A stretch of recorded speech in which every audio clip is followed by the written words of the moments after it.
ভাইরে, বিদেশ নায়ক জনাব তারেক রহমান নাকি আফ্রিকাতেও নেতৃত্ব দিয়েছিলেন।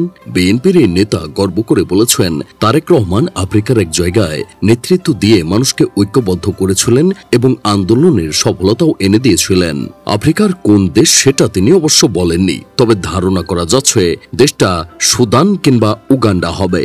এখন আসল প্রশ্ন হলো, দেশনায়ক তারেক রহমান কি ইমো ভিডিও কলে নেতৃত্বের সার্ভিস দিয়েছিলেন, নাকি সত্যি সুদান কিংবা উগান্ডা গিয়ে সশরীরে দাঁড়িয়ে সার্ভিস দিয়েছিলেন?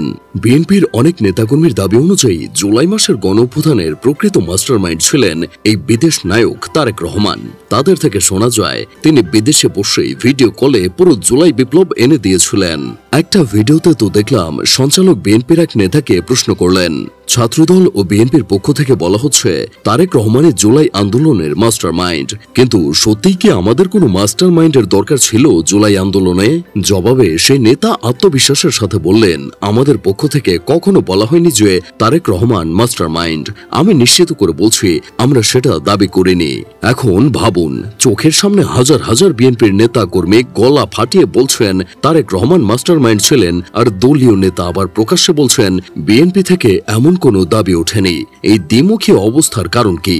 না মানে এইসব নেতাকর্মীদের কাছে লালন মাজারের জিনিস সরবরাহ কে দেয়? সাপ্লাই দেবী ভালো কথা, অন্তত সতেজ যে জিনিস সাপ্লাই দেয়। মেয়াদ উত্তীর্ণ জিনিস সাপ্লাই দিস কেন? মেয়াদ উত্তীর্ণ জিনিস খেয়ে এক একজন এক এক রকমের কথা বলে বসে। সত্যি কথা বলতে কি, এই দেশে চাটাচাটির রাজনীতি কোনোদিনও যাবে না।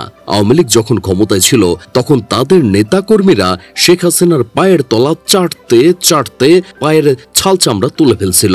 তারা বলতো শেখ হাসিনা নিশ্চয়ই বেহেশতে যাবেন। বঙ্গবন্ধু পরি আউলিয়া বংশের লোক। শেখ হাসিনা নাকি জনগণের দুঃখে রাতে ঘুমাতে পারেন না, সারা রাত তাহাজ্জুদের নামাজ পড়েন। নানা রকম স্টাইলে শেখ হাসিনাকে চাটতে চাটতে তারা এমন পর্যায়ে পৌঁছেছিল যে আসল নকল পার্থক্য করা কঠিন হয়ে গেছিল। এখন সেই চাটাচাটি ট্রেন্ড একেবারে কপি পেস্ট হয়ে গেছে তারেক রহমানের ক্ষেত্রে। বিএনপির নেতা কর্মীরা এখন হুবহু একইভাবে তারেক রহমানকে নিয়ে চাটাচাটি শুরু করেছেন, কিন্তু অতিরিক্ত চাটাচাটির ফল যে ভালো হয় না সেটা হয়তো তারেক রহমান নিজে বুঝতে পারছেন, কিন্তু তার কর্মীরা বুঝতেই পারছেন না। একটা ভিডিওতে আবার দেখলাম বিএনপির এক নেত্রী স্লোগান দিচ্ছেন, জি আর রাজপথ। সাথে সাথে পাশে দাঁড়িয়ে থাকা সান্ডা পান্ডারা গলা ফাটিয়ে বলছে রাজপথ রাজপথ। তারপর নেত্রী আবার বলছেন খালেদা জিয়ার চামচারা। সেই সান্ডা পান্ডারা আবার গর্জে উঠছে হুঁশিয়ার সাবধান।